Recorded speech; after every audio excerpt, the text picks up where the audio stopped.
haven't figured out why our politicians really hate us so much. The representation that we have in Congress, what do they actually do for us other than make a Twitter post here and there and, criticize this person or condone this and condemn this? We're going to dive into that a little bit. Here we are. We're giving more money to Ukraine, who's not even an ally. $8 billion. But there was a catastrophic event with Helene going through Florida, but now North Carolina, and devastation. But why couldn't we use that $8 billion for there? Is it because there would be no kickbacks? I don't know. We're going to talk about that. Also, we're going to talk about Elon Musk's warning and a statement he put out that I thought was really huge. Again, I like the fact that he's getting more vocal because, again, he's the richest man in the world. He has really nothing to gain from jumping into politics. He's not going to run for president. He's not from America. He actually makes more enemies when he does this.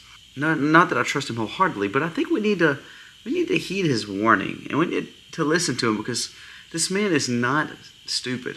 I mean, he's brilliant. And again, this is why he's made the companies that he has. He has some good words for us. We're going to jump into those stories and also a few more. This video starts right now.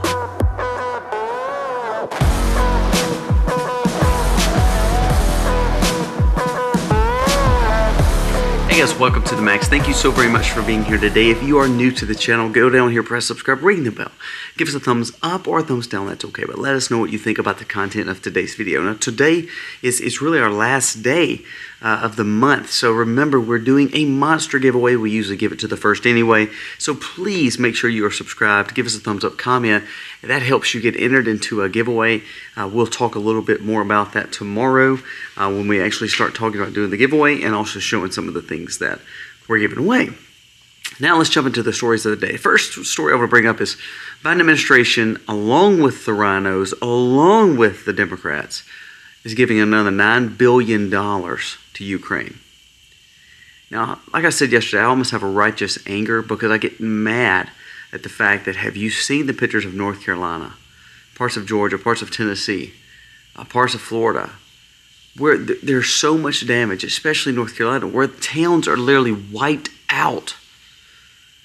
And we can't give money to them. We can't go over there and send relief to them. We can write hundreds of billions of dollars to overseas people, but not to North Carolinians, not to North Carolina. I think of Hawaii and the fires. They got $700 for each person. They didn't get set $200 billion, $9 billion, $50 billion, $100 billion like we sent across the world. The difference though is when this money goes overseas, there's a lot of strings tied to it. And I believe that's what you're actually seeing. These representatives are not actually saying, yes, let's help the American people. It's not that they probably don't want to, but there's a whole lot more incentive from all the contractors and lobbyists and kickbacks that they're sending money across the seas. North Carolina needs help. Now, I made a post earlier and I said, you watch, Trump will do it. And then, of course, you'll see Harris and Biden, they'll go there.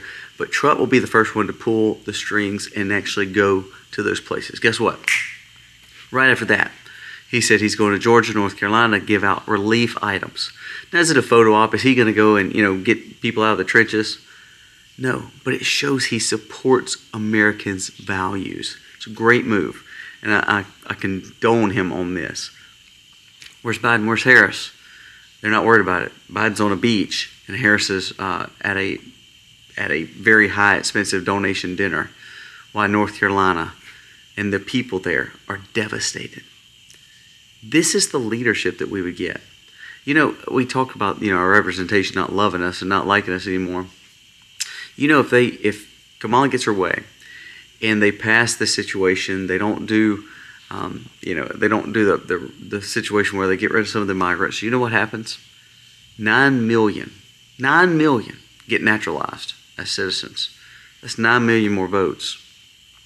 If Kamala Harris wins, that is what's going to happen. They will naturalize the 9 million, and you as a Republican or conservative will not win another election. You can't. You can't go against those odds. That's a bad thing.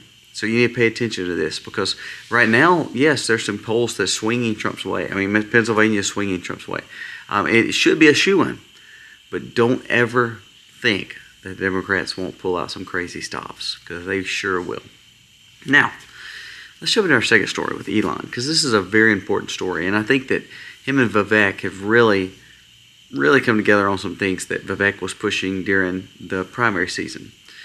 Trump is really getting close to Elon, and Elon, again, he gains nothing. He gains absolutely nothing by standing up for politics other than wanting to see America do better. Again, remember, the man has a lot of kids. I guess he wants to see America do better, and to be honest with you, he's willing to lose billions to do it, and he's done that with Twitter. Without Twitter, we wouldn't know half the stuff that we know. It's all because he's willing to allow it to be shared at his loss. Because, man, he's now made an enemy with all of the left. There was 2 announcements he made. Elon Musk said, extremely determined that I would love to fire a lot of federal bureaucrats, partnering with Trump, stating that at least 75% needs to be cut. Now, Vivek said this. Vivek actually made this comment that 50 to 60% should be cut, and it would work fine. They thought Twitter was going to crash and burn when he cut, I think it was like, 60, 70% of the workforce. And it works better. It shows that a lot of the stuff that we're putting our money into is waste when it comes to government. Again, name one thing government has touched that's actually worked good for you.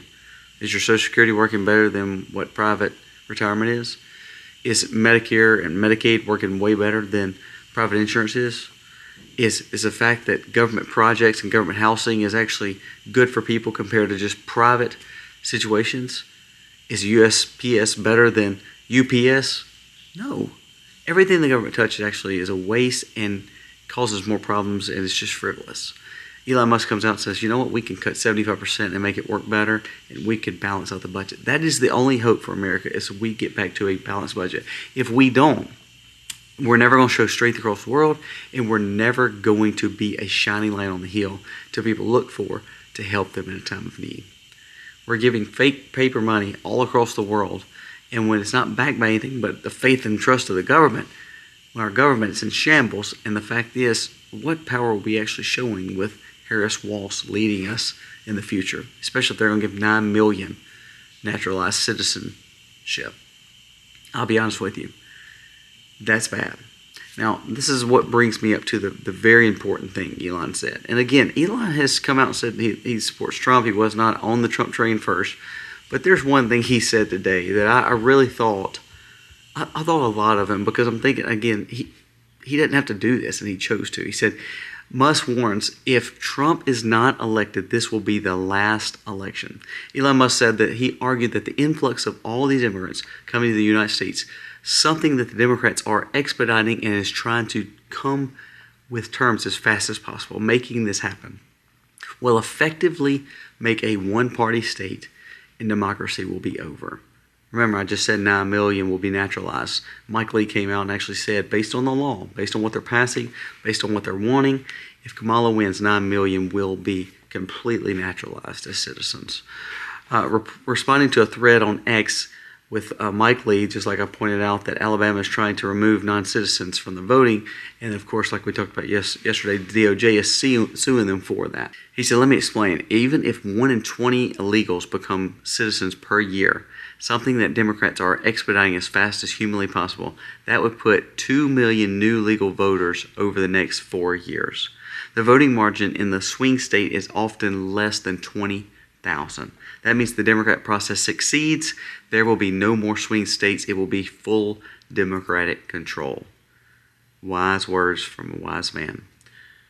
Moreover, the Biden-Harris administration is flying asylum seekers to fast-track their citizenship directly to swing states, Pennsylvania, Ohio, Wisconsin, and Arizona.